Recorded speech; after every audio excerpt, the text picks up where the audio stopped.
ஃபோனில் மட்டும் பேச ஆரம்பித்தாங்க. அதுக்கப்புறம் ஃப்ரெண்டு சொன்னாங்க, இல்லை அவள் லவ் பண்ணுறேன்னு தான் சொல்கிறா. அதுக்கப்புறமேட்டுக்கா நான் கேட்டேன். அதுக்கப்புறம் வீட்டுக்கும் தெரிய வந்தது. அக்செப்ட் நாங்கள் யாரும் பண்ணிக்கவே இல்லை. ஓகே, ஆனால் லவ் பண்ணுறேன்னு சொன்னோன்னே ஏன் உங்களால் ஏற்றுக்க முடியல? ஸோ அவன் என் ஃப்ரெண்டு, எனக்கு மட்டும்தான்ற மாதிரி எங்களுக்கு பொசசிவ் ஜாஸ்தி இருக்கும். என் மேலே இருக்கிற லவ் வந்து அப்படியே எனக்கு குறையிற மாதிரியே தெரிஞ்சது. ஏன்னா அவங்ககிட்ட ஃபுல்லாக பேச ஆரம்பிச்சிட்டா, என்னை ஃபுல்லாக ஓரம் கட்டிட்டாங்களே அப்படின்னு சொல்லிட்டு. ஓகே, அதாவது என் ஃப்ரெண்டாக இருந்த ஒருத்தி வந்து இன்னைக்கு என் அண்ணனுக்கு ஒய்ஃபாக மாற போகிறாளே அப்படிங்கிற ஒரு பொறாமை வந்துருச்சு. ஆமாம், பொறாமை ரொம்ப அதிகமாக வந்துருச்சு. ஓகே, ஆக்சுவலாக அவங்க சொன்ன உடனே அவங்களுக்கு பொறாமை வந்துச்சுன்னாங்க. நீங்கள் ஃபஸ்ட் சொல்லும்போது என்ன ரியாக்ஷன் வரும் எதிர்பார்த்தீங்க? நான் அவட்ட எது பேசினாலுமே ஃபன்னாக பேசுவேன்னு சொல்லிட்டு அவள் கொஷின் ரைஸ் பண்ண ஓ அண்ணன்ட்ட தாண்டி பேசுகிறேன் அப்படின்னு சொன்னதை அவள் ஃபன்னாக எடுத்துகிட்டு போயிடுவான்னு சொல்லிட்டு நான் சொன்னேன்.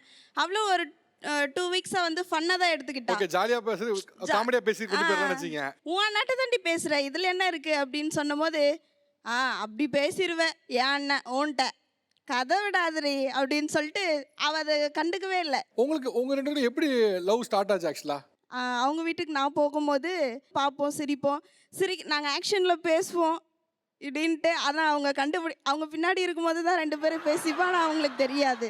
ஆக்ஷன்லேயே பேசியிருக்கோம் நிறைய நாள், அவங்க கண்டுபிடிச்சது இல்லை. வெள்ளந்தியா இருக்கேம்மா, அவங்க 2 பேரும் கண்ணால் பேசுறதே தெரியாமல் இருந்திருக்கேன்.